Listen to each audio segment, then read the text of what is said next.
இன்றைக்கு ஒரு அமைச்சர் இருந்தார் செந்தில் பாலாஜி, உங்களுக்கு நல்லா தெரியும். 10 ரூபா பேரை சொன்னாவே பேர் அழகா வருது. 10 ரூபாய்க்கு மதிப்பு கொடுத்தவரே செந்தில் பாலாஜி தான். தமிழ்நாட்டில் சுமார் 6000 மதுக்கடைகள் இருக்கு. 6000 மதுக்கடையில் ஒரு நாளைக்கு 1.5 கோடி பாட்டில் விற்பனை ஆகுது. ஒரு பாட்டிலுக்கு 10 ரூபா கூடுதலா வசூல் பண்றாங்க.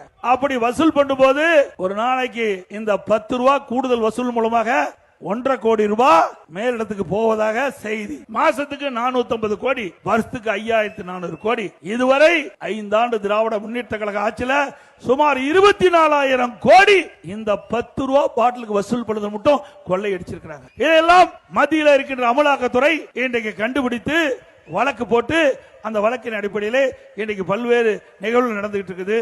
அதோட திரு செந்தில் பாலாஜி மீது ஊழல் குற்றச்சாட்டு வந்து நீதிமன்றம் பதவியிலிருந்து விலக வேண்டும் என்று சொன்ன காரணத்தினால் இன்றைக்கு பதவியிலிருந்து விலகி இருக்கிறாரு.